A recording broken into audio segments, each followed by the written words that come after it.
A chilling autumn wind swept through the suburban neighborhood, rustling through the tops of yellowing maple trees and scattering fallen leaves across the yard of an old house. The house, neat with white shutters and a well-kept garden, seemed alive only from the outside.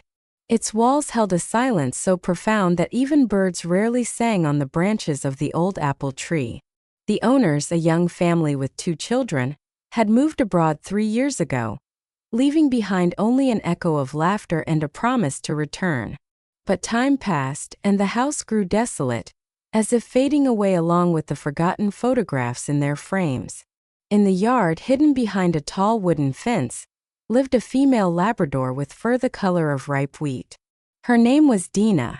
Once, her eyes had sparkled like 2 warm embers, and her tail never tired of wagging as she greeted her owner at the gate. The owner, Svetlana, loved Dina. She would stroke her soft muzzle, call her my girl, and promise she'd never leave her. But life took a different turn. New York City, a new job, a new school for the kids. All of it pushed Dina into the background. Svetlana asked relatives to look after the dog. They would nod, but their promises dissolved in the hustle of daily life.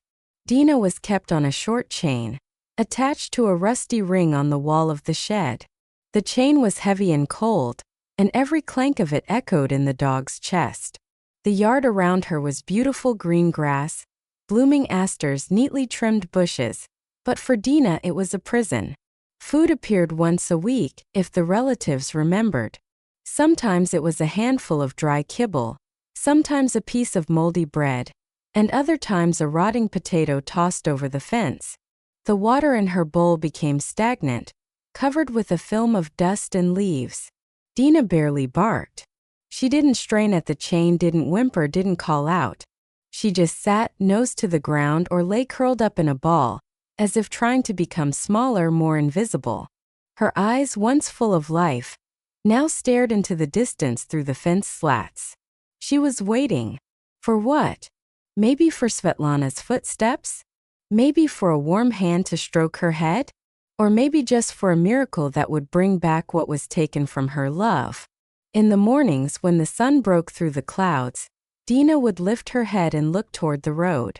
People passed by, schoolchildren with backpacks, older women with grocery bags, young mothers with strollers. No one noticed her. No one stopped. She was like a shadow, a memory that was fading with each passing day. Sometimes a neighbor, an old woman named Vera, would glance over the fence and shake her head. Poor thing, she's so thin, she'd sigh. But it never went beyond words. Life in the suburbs went on, and Dina was an outsider. Her once shiny fur was now dull and matted. Her ribs were showing, and her paws trembled when she stood up to stretch. But worse than hunger and cold was the emptiness. Dina didn't understand why she had been forgotten. She didn't know that Svetlana, sitting in distant New York City, sometimes remembered her, but would then brush the thought away. The relatives are watching her, she's fine. Dina knew only one thing. Her heart was still beating, though it grew weaker every day. One late evening, when the stars had already lit up the sky above the house, Dina heard footsteps. She raised her head, her ears perked. Someone was walking down the street slowly with a flashlight. A man's and a woman's voices came in fragments. "Where's that dog? We've been looking for 3 days." Dina blinked but didn't move. She was used to footsteps passing her by. She was used to being ignored. But this time something was different. The flashlight flickered behind the fence, and the woman's voice went quiet. "Alex, look, there's a dog." Dina slowly lifted her gaze. Her eyes, dim but still alive, met the eyes of the young woman who knelt by the gate. The woman didn't smile or coo. She just looked long and carefully, as if she saw not only Dina but all her pain. "Poor thing, how did you end up here?" she whispered. Dina didn't answer. She just gave a slight, almost imperceptible flick of her tail, as if afraid to believe. That night Dina didn't sleep. She lay pressed against the cold ground, listening to the wind whispering in the branches. Deep in her heart, under layers of sorrow and loneliness, a tiny spark ignited. She didn't know what it was. She didn't know it was hope. But for the first time in a long time, she felt like someone had noticed her, that someone had stopped, and maybe, just maybe, that someone would come back. A hazy morning wrapped the suburb in a gray mist, softening the outlines of the old houses and making the streetlights glimmer faintly. Ally and Alex, volunteers from a local animal rescue group, walked down the narrow street, holding flyers with a picture of a lost spaniel. Their boots crunched on the gravel, and their voices, tired from searching all night, were quiet but determined. Maybe he's behind those houses? There's a field back there. Dogs love to run, Alex said, adjusting his scarf. Ally nodded, but her gaze wandered along the fences, as if something was pulling her to stop. They passed the house with the white shutters, the same one where Dina lived. Ally slowed down. The night before, while looking for the spaniel, she had noticed her. The Labrador with the dull fur, chained to the shed. In the dark, Ally couldn't make out the details, but Dina's eyes, full of despair, were seared into her memory. Alex, wait, she said, stopping at the gate. He turned, frowning. What is it? Ally didn't answer, she just knelt down, peering through the fence slats. Dina was lying on the ground, curled into a ball.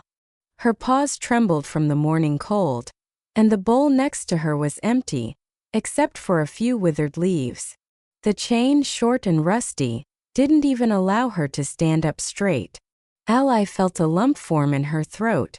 Poor thing, she's completely alone, she whispered. Alex came closer, looked over the fence, and quietly exhaled. Is this how they keep her? Without food, without shelter? Dina slowly lifted her head. Her eyes, dark as autumn puddles, met Ally's. She didn't growl or flinch, she just stared as if asking, "Do you see me?" Ally felt her heart clench. She knew that look. Over her years of volunteering, she had seen dozens of dogs that were abandoned, frightened, and forgotten. But there was something special about Dina. Not fear, not malice, but a quiet, almost human sorrow. We have to find out what's going on with her, Ally said, getting up. Alex nodded, but his face was serious. What if the owners won't give her up? You know how it is. Ally clenched her fists. We'll at least try. They knocked on the gate, but no one answered. The house was silent, as it always was. So Ally took out her phone and started looking for information. Through neighbors like old Vera, they found out that the owners had moved to New York 3 years ago. The relatives who were supposed to care for Dina lived in a nearby town but rarely showed up. They just toss her whatever and leave, Vera sighed, shaking her head. But she's a good dog, she never barks. Ally and Alex returned to the fence. Dina was still lying down, but now her ears twitched slightly, as if she were listening. Ally knelt down and quietly called out, "Dina, my girl, how are you holding up?" The dog blinked, and her tail twitched but didn't lift. Alex took a container of food from his backpack, a warm porridge with chicken pieces they'd prepared for homeless dogs. He carefully tossed the container over the fence, trying not to scare Dina. "Eat up, good girl," he said softly. Dina looked at the food, then at them. Her nose trembled, catching the scent, but she didn't move, as if she couldn't believe it was for her. Ally felt her eyes sting. She's scared, Alex, scared even to eat. She took an old blanket from her pocket, which she always carried for such cases, and carefully threw it over the fence. It landed next to Dina, soft and smelling of home. Dina sniffed it, then slowly crawled over and lay on top of it, as if seeking warmth. Ally smiled, but tears still rolled down her cheeks. "We won't abandon you, my girl," she whispered. They didn't find the spaniel that day, but Dina never left their minds. The next morning, Ally woke up thinking of her. She knew that just food and a blanket weren't enough to save her. Dina needed more. She needed attention, care, someone who would say, "You're not alone." Ally and Alex went back to the house, bringing more food and a bottle of water. They climbed over the low section of the fence again. The relatives didn't have a key, and the gate was locked. "Dina, it's us," Ally called, kneeling by the shed. The dog lifted her head, and this time her eyes were a little brighter. She slowly approached the bowl that Alex had filled with fresh food. Dina ate cautiously, as if afraid the food would disappear. Ally sat nearby, never taking her eyes off her. "You're so beautiful, just tired. But we'll help you." Alex watched them leaning against the fence. "Ally, she remembers us," he said softly. "Look, she's not so tense anymore." They came every day, in the morning before work and in the evening after searching for other animals. They brought food, water, and sometimes a toy, a rubber ball or a rope. Dina didn't play, but she no longer hid. On the third day, she licked Ally's hand for the first time when she was stroking her head. Ally froze, afraid to break the moment. "Alex, she trusts me," she whispered, her voice trembling. Alex smiled. "You always have a way with them." By the sixth day, something had changed. When Dina saw them, she stood up and took a step forward, as far as the chain would allow. For the first time, her tail slowly swayed from side to side. It wasn't an exuberant display of joy, but it was a sign that Dina was beginning to believe. Ally felt a warmth in her chest. "You're our girl," she said, her voice full of tenderness. Dina looked at her, and in her eyes, for the first time in what seemed like forever, a spark flickered. Not sorrow, not fear, but something alive. But Ally and Alex knew this wasn't enough. Food and a blanket wouldn't remove the chain. Dina was still tied up, still living in an empty yard where her heart was slowly dying. They sat by the fence, watching the stars, and discussed what to do next. "We can't leave her here," Ally said, clenching her phone, on which she had been trying to reach the relatives without success. Alex nodded. "Then we'll find a way to take her. She deserves a home." That night, Ally couldn't sleep. She lay staring at the ceiling, thinking of Dina, of her eyes, of her patience, of how she had waited without losing hope.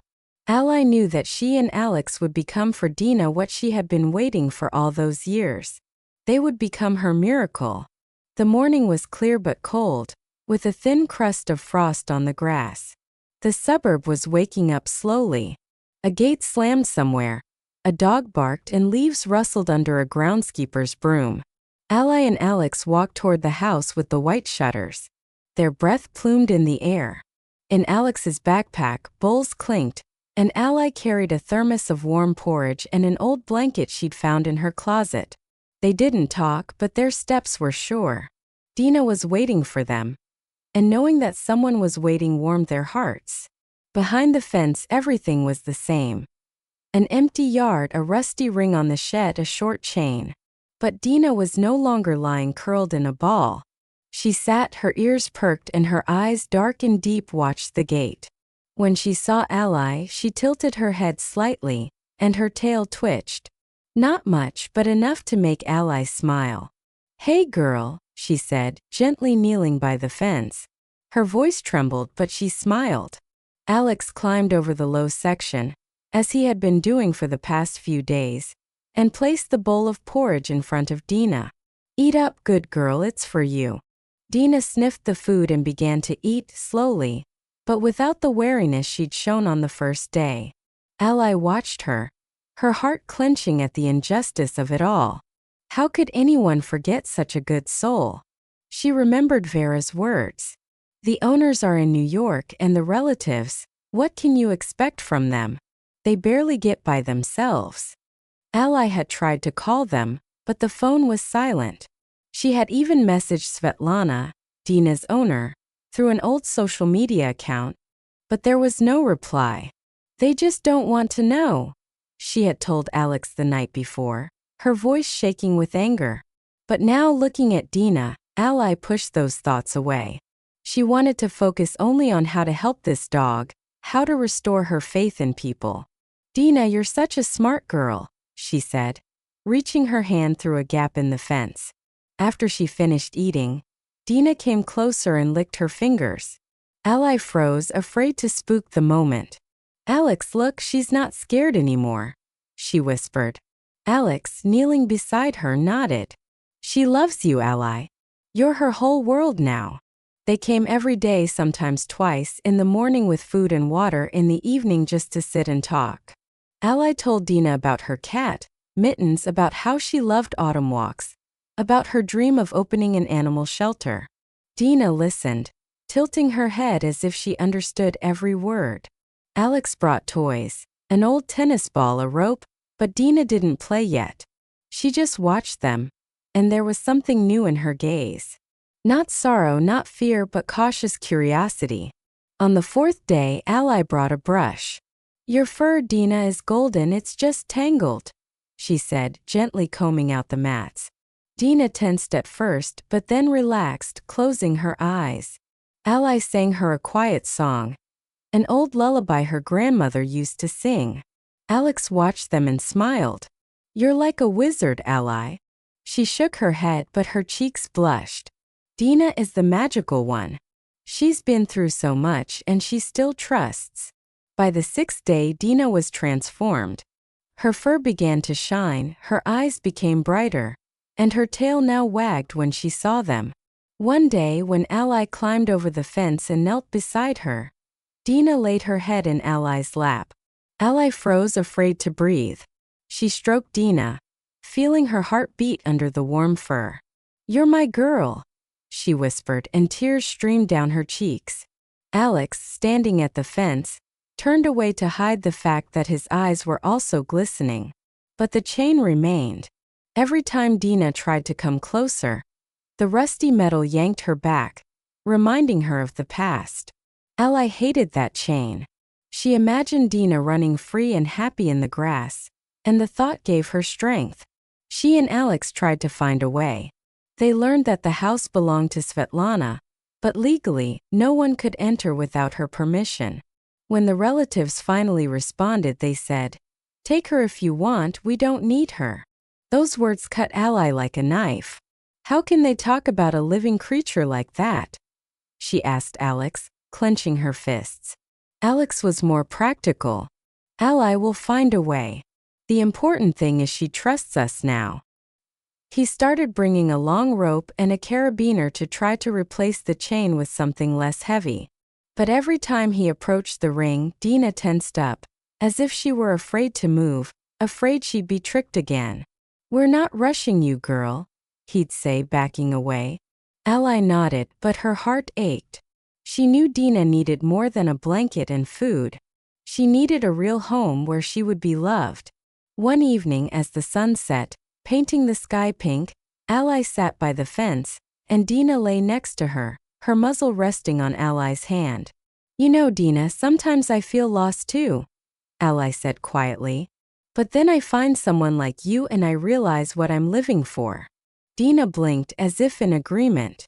Alex, sitting on the grass, watched them and thought he'd never seen anything more beautiful than this scene. A girl and a dog who found each other through a fence. But that night, Ally couldn't sleep. She lay staring into the darkness, thinking of Dina, of how she waited for them every day, of how her tail wagged when she heard their voices, of how the chain still held her. Ally knew that she and Alex had to do more. They had to remove that chain, get Dina out of the empty yard, and give her a chance at a new life. She turned to her phone and texted Alex. We'll try tomorrow. She's ready. Alex replied almost immediately. I agree. Dina deserves to be free. Ally closed her eyes, feeling a warmth grow in her chest. She didn't know how everything would turn out, but she was sure of one thing. Dina was no longer alone, and that was the beginning of her miracle. Dawn colored the suburbs in soft gold, breaking through the thin clouds and casting a glow on the dew-soaked grass. Ally and Alex walked to the house with the white shutters. Their steps were quieter than usual, as if they were afraid to disturb the morning stillness. In Alex's backpack were a long rope, a carabiner, and a soft collar that Ally had picked out at the store yesterday. It was blue with a small bell, so Dina would hear that she was free. Ally clutched the thermos of warm porridge, but her heart was beating faster than usual. Today everything had to change. Behind the fence, Dina was waiting for them. She stood by the shed as far as the chain would allow, her eyes no longer so dull, watching the gate. When she saw Ally, she swayed her tail, not timidly, but with a slight hint of joy. Ally felt a lump in her throat. "Hey girl," she said, kneeling by the fence. Her voice was shaky, but she smiled. Alex climbed over the low section of the fence, as he did every day, and put the bowl of food down. Dina came over and sniffed the porridge, but she didn't eat. She looked at them as if she was waiting for something more. Ally and Alex exchanged glances. They knew today wasn't just another day of food and talk. They had discussed it all night. The chain had to go. Dina deserved freedom, and they couldn't wait any longer for permission from the relatives who didn't answer or from Svetlana, whose number had been out of service for a long time. "We'll do it carefully," Alex had said yesterday, and Ally nodded, though her heart was pounding with fear. Not for us, for Dina. What if she gets scared? What if she won't go with us? Alex took out the rope and carabiner. "Dina, good girl, don't be scared," he said quietly, crouching down. Dina's ears perked, but she didn't back away. She looked at him, then at Ally, and her gaze was different from the first day. There was no fear, only a question. "Can I trust you?" Ally felt tears welling up. She reached her hand through the gap in the fence and touched Dina's soft fur. "We're with you, girl. We're not leaving without you."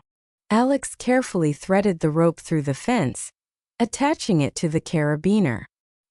He slowly approached the rusty ring where the chain was attached. Dina watched his every move but didn't growl or tremble.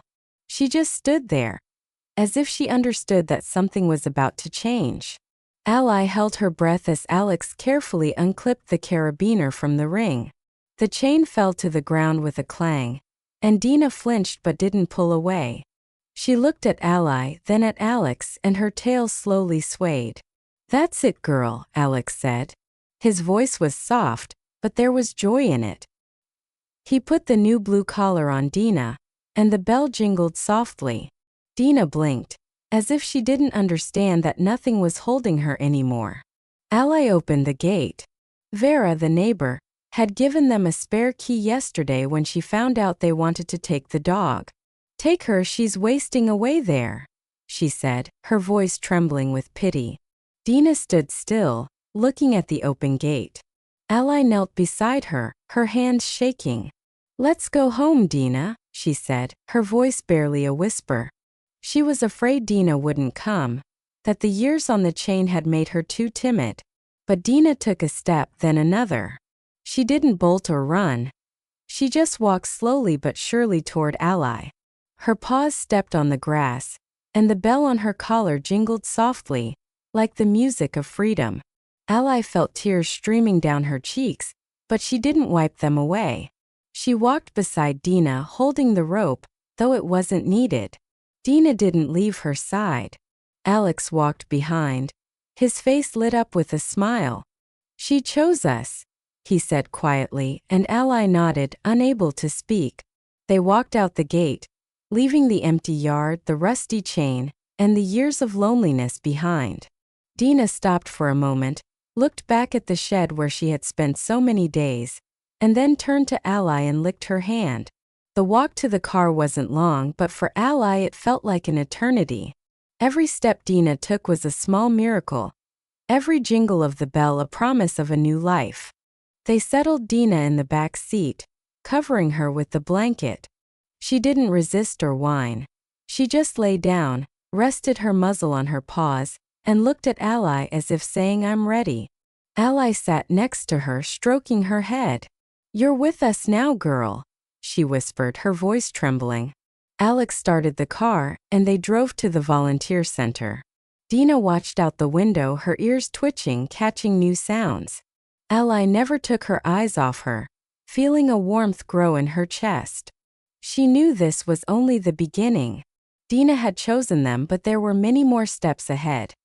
A vet visit, a new home, a new life. But in that moment, in the car, under the warm blanket, Dina was free, and that was the most important thing. When they arrived at the center, Dina lifted her head and looked at Ally. Her eyes, once dull, now sparkled like stars in the morning sky. Ally smiled, feeling her heart fill with something more than just pity. It was love, quiet and genuine, the kind that brings tears to your eyes. "We're home, Dina," she said. And Dina, as if understanding, licked her hand again. The warm light of the morning sun streamed into the windows of the volunteer center, reflecting on the wooden floor and creating cozy glimmers. The center was a small old house converted into an animal shelter, with the smell of freshly brewed coffee and the sounds of barking from the backyard. Ally sat on a couch, holding a mug of tea, and on a soft mat next to her lay Dina. Her fur, now clean and shiny, shimmered like ripe wheat, and the blue collar with the bell jingled softly when she moved her ears. Dina didn't leave Ally's side, as if she was afraid this new world would vanish like a mirage. A month had passed since they took Dina from the empty yard. The vet, after examining her, had shaken his head. "She's thin, but her heart is strong. She's a fighter." Ally had cried then, hugging Dina and whispering, "You've always been a fighter girl." She and Alex nursed her back to health like a baby. Warm food 3 times a day, walks in the park, and a soft bed in the corner of the room. At first, Dina looked around the center cautiously, but with each passing day, her steps became more confident and her eyes brighter. Now Dina was the star of the shelter. When volunteers came, she met them at the door, her tail wagging so hard that the bell rang like a small orchestra. She learned to give her paw, at first timidly, then with pride, as if she knew it was her signature move. Children who came with their parents squealed with delight when Dina licked their hands, and the older women who visited the center were charmed. "What a clever girl, she's almost human." Ally watched her and felt a warmth growing in her chest. Dina was no longer the scared dog who had sat on a chain. She was home. But most of all, Dina loved Ally. When Ally walked into the room, Dina would lift her head, and her eyes would shine like stars. She would lie at Ally's feet, whining softly if she was busy with paperwork for too long. Alex would joke, "Ally, you're her personal human now." Ally would laugh, but deep down she knew it was true.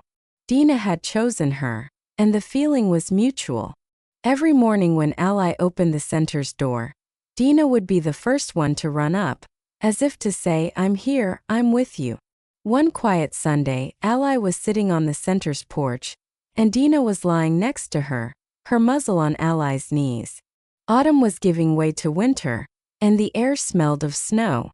Ally stroked Dina, feeling her heart beat steadily, peacefully. "You know, Dina, I never thought a dog could change my life like this," she said quietly. Dina blinked as if in agreement. Ally remembered the day they found her behind the fence, remembered her sorrow, her loneliness. And now, looking at Dina, she couldn't hold back her tears. But these were tears of happiness. Alex came out onto the porch with 2 mugs of hot cocoa. "Crying again?" he asked with a smile, sitting down next to her. Ally sniffled. "She's so real. She understands everything." Alex looked at Dina, who was now dozing, snuggled into Ally's knees. "She knows you saved her, and she loves you for it." Ally nodded, her heart overflowing. She hadn't saved Dina alone. It was their shared miracle, hers and Alex's. But Dina had chosen her, and that was the greatest gift. That evening, an older woman named Anna, a regular visitor who brought the volunteers homemade pies, came to the center. When she saw Dina, she clapped her hands. "My goodness, what a beauty! She used to be like a shadow." She knelt down, and to her surprise, Dina immediately ran up and gave her paw. Anna laughed, and her eyes glistened. "That's what love means," she said, looking at Ally. "You gave her a second chance." Ally smiled, but a lump formed in her throat. She knew that it was Dina who had given her a chance to feel that her life had meaning. Dina learned to trust not only Ally but the world. She no longer flinched at the sound of the gate opening but ran to it, her tail wagging, as if she knew that every open door was a chance to be noticed, to be loved. Ally watched her and thought about how far they had come together. From a rusty chain and an empty yard to a warm rug and a joyful bark. From loneliness to family. One evening on New Year's Eve, the volunteers decorated the center with string lights. Dina, as if sensing the holiday, ran around the yard, chasing the ball Alex had given her. Ally laughed, watching Dina leap, the bell on her collar jingling like a Christmas bell. When it got dark, they all gathered in the room, and Ally lit a small Christmas tree. Dina lay down next to her, resting her muzzle on her paws, and watched the lights. Ally knelt beside her and whispered, "Happy New Year, my girl. You're home now." That night, after everyone had gone, Ally stayed at the center. She sat on the couch and Dina lay on the floor, pressed against her side. Snow fell outside the window, soft and quiet, covering the suburb in a white blanket. Ally stroked Dina, feeling her warmth in her palms. She remembered how Dina had looked at her through the fence slats, how she had waited without losing hope. And now, looking at her, Ally knew they had found each other. Not just a dog and a person, but two hearts that had healed each other. Dina stirred slightly, sighed in her sleep, and her bell jingled softly. Ally smiled, feeling tears well up in her eyes again. But these were tears of joy, tears of quiet happiness. Dina was home and Ally was home, and this was their miracle. So what do you think? Was Ally's meeting with Dina a coincidence? Or was it fate that brought them together to give each other a family?